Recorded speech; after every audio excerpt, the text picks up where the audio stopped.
శ్రీకాళహస్తిలో యువకులు రెచ్చిపోయారు. ఏకంగా పోలీసునే కత్తితో బెదిరించారు. 2 బైక్లు ఢీకొన్న ఘటనలో బైక్ ను పక్కకు తీయాలని చెప్పిన హెడ్ కానిస్టేబుల్ రామనాగయ్యకు కత్తి చూపించి బెదిరించారు.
ఈ ఘటనకు సంబంధించి మరిన్ని వివరాలు మా ప్రతినిధి దినేష్ అందిస్తారు. దినేష్, శంకరి, మొత్తం మీద శ్రీకాళహస్తిలో లా అండ్ ఆర్డర్ పైన చాలా విమర్శలు ఉన్నాయి. అక్కడ సరైనటువంటి లా అండ్ ఆర్డర్ లేదనేటువంటి పరిస్థితికి ఇది అద్దం పడుతా ఉంది.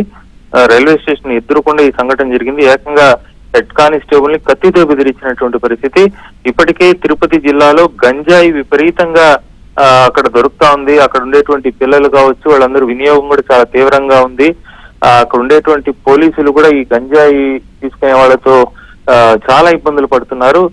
దాన్ని కంట్రోల్ చేయడానికి ఎక్కడి నుంచి వస్తుంది అనే దానికి సంబంధించినటువంటి పరిస్థితుల్లో పూర్తిగా అదుపు తప్పుతా ఉంది. శ్రీకాళహస్తిలో గంజాయి స్వీకరించేది, దానికి పరాకాష్ట ఇది. ఏకంగా ఒక కానిస్టేబుల్ పైన కత్తి తీసుకుని చూపించి బెదరగొట్టాడు, చంపేస్తానని చెప్పాడు. ఇంత చెప్పినా కూడా అతని స్టేషన్ తీసుకురావడమో లేదా అరెస్ట్ చేయడమో కేసు పెట్టడమో చేయలేదు. అక్కడ ఉండేటువంటి వాళ్ళు అతన్ని దండించి వదిలిపెట్టినటువంటి పరిస్థితి. అయితే ఈ విషయం ఎస్పీ దృష్టికి వెళ్ళింది. తిరుపతి ఎస్పీ సుబ్బరాయుడు ఇమ్మీడియట్ గా రెస్పాండ్ అయ్యి అతని పైన కేసు పెట్టమని చెప్పడంతో ఇప్పుడు అతన్ని పట్టుకోవడానికి ఇప్పుడు పోలీసులు వెళ్ళినటువంటి పరిస్థితి ఉంది. ఇంకా అతను పోలీసుల అదుపులో లేడు.